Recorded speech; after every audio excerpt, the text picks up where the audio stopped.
Bonjour à tous et bienvenue dans cette vidéo pour vous présenter le bullet journal action mais également mon setup 2019. Donc si vous avez pu voir ma vidéo donc l'historique de mon bullet journal, vous savez que jusqu'à présent je faisais ça sur un cahier, donc un cahier tout simple à petits carreaux et à spirale. Et en fait quand j'ai découvert que Action faisait des bullet journal, je me suis dit que 2019 c'était l'occasion d'en commencer un nouveau. Donc il y en a 4 différents, donc le premier donc c'est celui-ci, le vert d'eau avec les traits argentés. Donc l'arrière est toujours simple et la face avant est toujours brillante. Il y a le second qui est on va dire le motif floral, donc avec les fleurs et les feuilles, et les petits points qui sont argentés également, et le bandeau, donc juste pour récapituler ce que c'est. À l'arrière du coup les petits points se transforment en points colorés, donc simplement... L'autre option géométrique c'est celle-ci, donc avec le vert d'eau, le blanc, les différents gris, et les traits en bronze, donc avec le bandeau pareil. Et l'arrière est comme ceci, donc c'est une espèce de rose à la place du bronze. Le quatrième et dernier, donc c'est celui-ci, donc là pardon je le tiens à l'envers mais le bandeau est à l'envers, je ne sais pas pourquoi. Donc c'est le rose avec des motifs de rose et les reflets en argenté, et à l'arrière c'est blanc. Donc voilà, il y a ces 4 bullet journal-ci, donc moi j'ai dû faire plusieurs magasins Action pour les trouver. Celui qu'on trouve encore le plus souvent c'est celui-ci, donc si le rose ne vous plaît pas vous pouvez toujours remplacer la couverture. Mais moi mes deux préférés c'est celui-ci après et celui-ci. Je le trouve trop girly en fait pour moi. Donc voilà, mais je me suis quand même pris les 4 histoire de les avoir, et si vous avez vu ma vidéo historique vous savez que je suis un petit peu maniaque avec ça.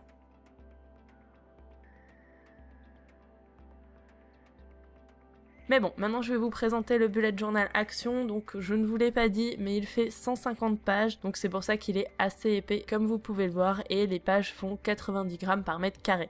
Donc pour tout ce qui est feutre ça peut passer, par contre pour tout ce qui est dessin un petit peu plus poussé comme l'aquarelle, donc là j'ai pris un bullet journal pour pouvoir tester dedans, donc ça gondole en fait, donc le résultat est joli visuellement mais ça gondole quand même beaucoup. Après suivant la gestion de l'eau que vous avez, moi je débute totalement en aquarelle, ça rend plus ou moins bien, et là c'était un test avec les crayons aquarellables, donc à voir si vous voulez faire de l'aquarelle ou des choses un petit peu mouillées dedans. Mais pour le reste, ça fonctionne pas mal. Donc faisons un petit tour d'horizon de ce bullet journal. Donc on commence tout d'abord avec une page colorée, donc je sais pas pourquoi bleu marine alors qu'il est vert d'eau. Mais bref, c'est pas grave. La page de garde, donc là vous pouvez écrire votre nom, et après on a des exemples de pages. Donc ici des exemples de bibliothèque et de tracker d'argent, pardon. Après on a un semainier, et après on a une page mensuelle, donc avec le calendrier, les notes, la to-do list et la shopping list. Et on finit par les sweet moments, là où vous pouvez écrire partout à côté ce que vous voulez. Donc le bullet journal a des petits points, je vais vous le montrer un petit peu plus précisément ici. Donc alors son prix est de 2,20 €, quelque chose comme ça je crois, donc je vais pas trop chipoter là-dessus, mais c'est vrai que des fois les petits carrés, enfin les petits points en tout cas ne sont pas totalement bien reliés, mais bon c'est vrai que pour 2,20 €, est-ce qu'on peut vraiment se plaindre? Maintenant on va pouvoir commencer mon setup 2019, donc comme pour tous les bullet journal, on commence par l'index. Donc personnellement j'ai déjà tout fait au crayon dedans histoire que ça aille plus vite, mais comme ça vous allez pouvoir le préparer officiellement avec moi. Personnellement je ne mets pas les quilles dedans parce que clairement j'ai l'habitude en fait de les utiliser vu que depuis 2016 j'ai le bullet journal et qui sont extrêmement simples, donc j'écris simplement ma tâche quand je dois la faire, je fais une croix à côté quand elle est faite, je la raye quand je dois l'annuler. Vraiment très très simple. Donc je laisse toujours 2-3 pages pour l'index, même si j'avoue qu'à force je sais que j'en ai pas besoin d'autant, mais bon c'est pas grave, enfin je les laisse quand même. Là on va passer à mon calendrier annuel, donc la chose que j'ai décidé de faire c'est en fait d'écrire tous les mois, donc avec tous les jours des mois, vraiment comme vous allez pouvoir le voir, mais de laisser de la place à côté pour pouvoir noter les événements, parce que c'est vrai que je suis passée par plusieurs calendriers annuels et que c'est celui qui me correspond le mieux, donc vous allez pouvoir voir ce que ça donne tout de suite. Et personnellement j'aime bien mettre des couleurs sur les mois, donc je le fais en fonction des saisons, donc le bleu clair pour l'hiver, le vert clair pour le printemps, le orange pour l'été et le brun pour l'automne. Parce que comme ça met un petit peu de gaieté sur cette page qui est un petit peu triste en fait quand on la voit finie.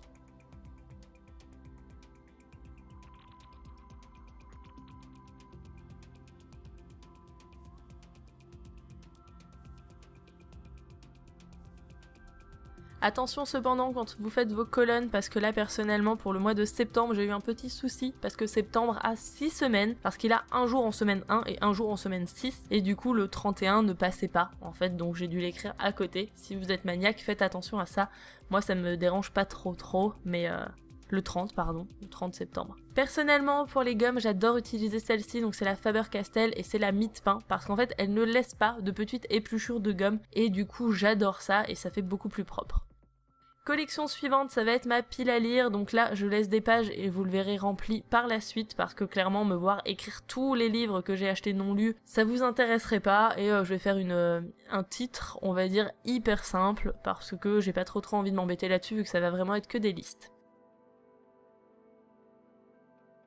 Par contre sur cette double page je vais m'embêter un petit peu plus, donc là ça va être mon challenge lecture, je vais l'appeler comme ceci, que je vais faire en forme de livre, parce que je l'ai trouvé sur Pinterest. Je vous mets le lien de mon Pinterest en barre d'infos, comme ça si vous voulez aller voir, je mets mes inspirations et les photos que j'utilise pour faire mes pages du mois.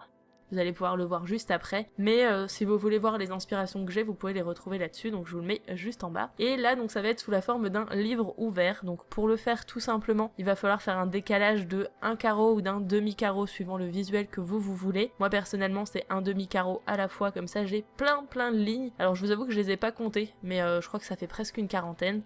Et après, en fait, il va falloir voir le milieu du livre et nous mettre un petit repère là où théoriquement le livre doit s'arrêter pour pouvoir relier le bord de la page. Faites-le au crayon, je vous le conseille au départ, parce que quand moi je l'ai fait, c'était pas top, et après, en fait, j'ai compris comment ça fonctionnait, et j'ai pu le faire au stylo. Au cas où pour le matériel, il sera également listé en barre d'infos. Là, le stylo que j'utilise, c'est un Faber-Castell, donc c'est un pin en pointe F, pardon, et c'est le noir 199 il me semble. Mais en tout cas tout le matériel que j'utilise sera listé en barre d'infos si vous voulez savoir.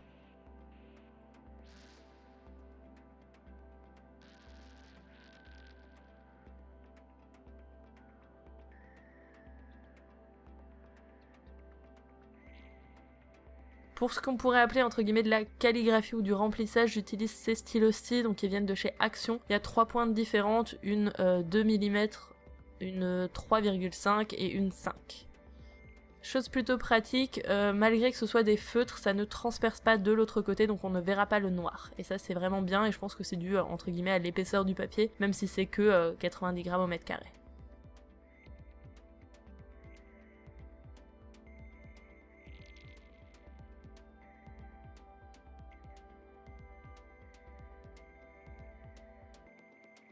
Et voilà ce que ça donne une fois terminé. À côté, il va y avoir ma page challenge anglais, parce que cette année j'ai décidé de me mettre un petit challenge, donc par rapport à ce livre-ci que j'ai pu acheter chez Nose il me semble. Donc c'est une année d'anglais, donc c'est 365 leçons. Ça fait partie de l'édition L'anglais aux toilettes, et en fait chaque leçon fait une seule page, donc pour apprendre en une journée je pense que c'est plutôt pas mal. Le livre se fait en 3 parties, donc c'est pour ça que je vais séparer mon challenge en 3 parties. Il y aura d'abord Back to Basic, après il y aura Vers l'infini et l'au-delà, et le dernier c'est Do You Talking to Me? Donc voilà, alors là je vais passer très vite sur cette partie, parce que me voir faire des petits tableaux et compléter les chiffres de 1 à 365, je ne pense pas que ça vous intéresse des masses, mais en tout cas moi j'aime bien avoir ce petit tracker, comme ça je vais pouvoir le suivre tout au long de l'année, et ça va me motiver en fait de cocher des cases tout simplement.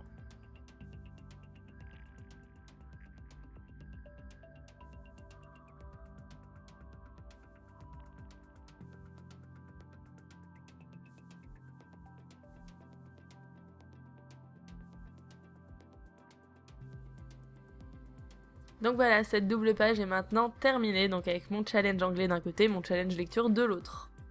J'ai envie de rajouter un tout petit peu de couleur dessus, donc moi j'ai une boîte complète avec plein de masking tape que j'ai principalement acheté chez Action, parce qu'ils le vendent par lot. Généralement il y a 15, 5 ou 6 masking tape dedans, et j'en ai 2 où c'est écrit en anglais, et j'ai beaucoup aimé celui-ci avec les petits cœurs avec marqué Good Luck. Je me suis dit que pour le challenge anglais c'était plutôt pas mal, donc j'ai décidé d'égayer un tout petit peu cette page avec celui-ci.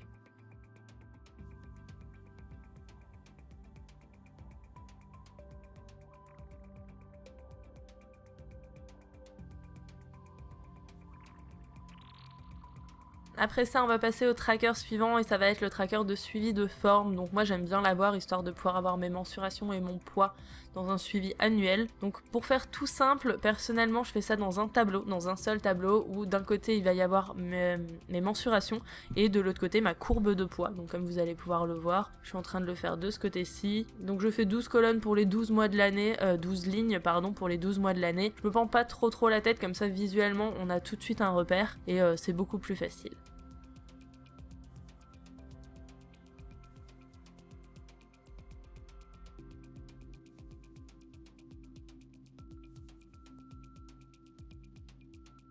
Et voilà, le tracker est fini et de l'autre côté je pense que je mettrai une illustration.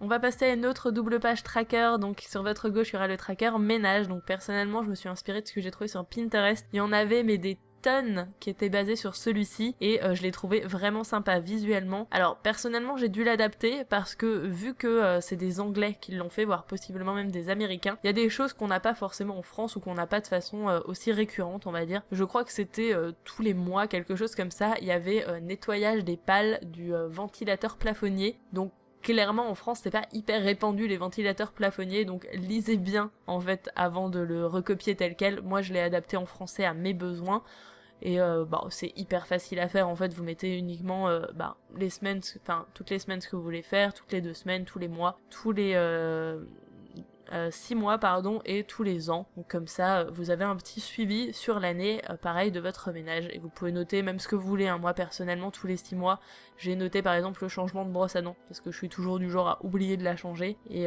du coup j'ai préféré le noter. J'ai décidé de rajouter un tout petit peu de couleur histoire d'égayer un petit peu une page qui va s'appeler ménage parce que clairement c'est pas la page qu'on a envie d'ouvrir tous les jours, il faut se l'avouer.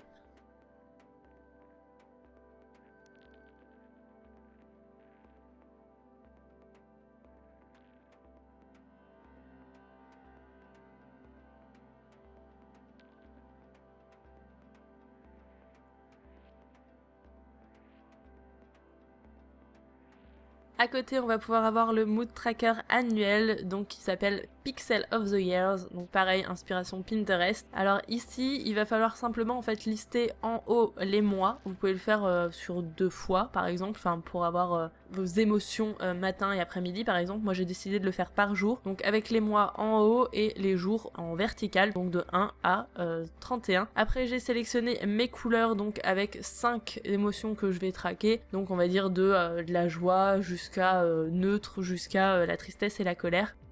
Et du coup je fais un petit dessin pour agrémenter ça, vous verrez par la suite que j'ai rajouté des petites choses au fur et à mesure, mais pour la base c'est uniquement ça.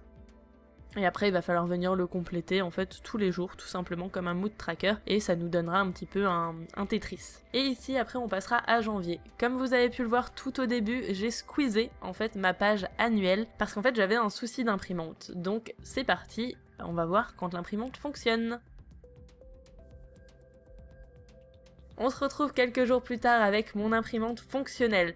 Donc là vous pouvez toujours avoir le calendrier et on va pouvoir passer à ma double page. Alors personnellement je ne suis pas quelqu'un qui dessine énormément, même si je m'y mets, vous allez pouvoir le voir bientôt sur la chaîne. Du coup j'ai imprimé quelques petites images donc qui vont pouvoir être plutôt sympathiques. Je l'avais déjà fait pour 2018 et j'ai envie de rester dans la même inspiration pour 2019. Du coup je prends mes petites images et je vais les découper en options un petit peu déchirées pour faire vraiment un petit peu pêle-mêle, brouillon mais fait exprès, et vous allez pouvoir voir ce que j'en fais tout de suite.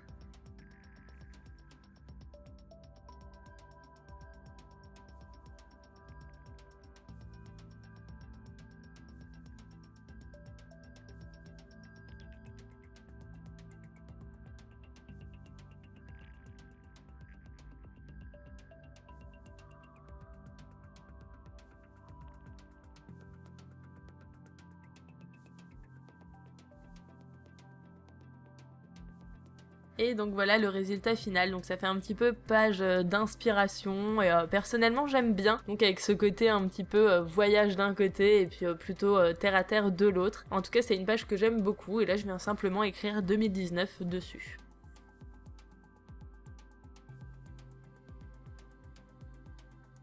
Donc voilà, maintenant je vais pouvoir vous le montrer une fois qu'il est fini, une fois que j'ai tout à peu près complété à l'intérieur. Du coup, on a l'index où j'ai juste écrit en fait le reste des pages. J'ai pas encore numéroté les pages où j'avoue que j'ai un petit peu la flemme. Je vais voir si je le fais ou pas. Donc là, vous pouvez voir le calendrier annuel que j'ai un tout petit peu complété où j'avais oublié d'écrire le titre. Donc voilà, c'est chose faite. Après ça, il y a ma pile à lire et comme je vous le disais, elle est déjà bien complétée, il ne me reste plus que 2 lignes. Donc là, je vais devoir rajouter une page, ma pile à lire numérique et ma pile à lire en VO. Donc je vous disais, si vous avez dû l'écrire, ça vous aurait énormément ennuyé.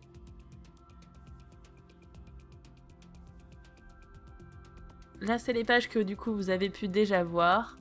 Ici également, et là j'ai rajouté quelques petits dessins de Tetris pour les pixels. Voilà, vous avez pu voir tout mon setup 2019. Si la vidéo vous a plu, n'hésitez pas à mettre un petit pouce vers le haut pour me le dire, et n'hésitez pas à vous abonner pour voir toutes mes autres vidéos bullet journal et journaling. Et moi je vous dis à la prochaine dans une autre vidéo. Bye bye.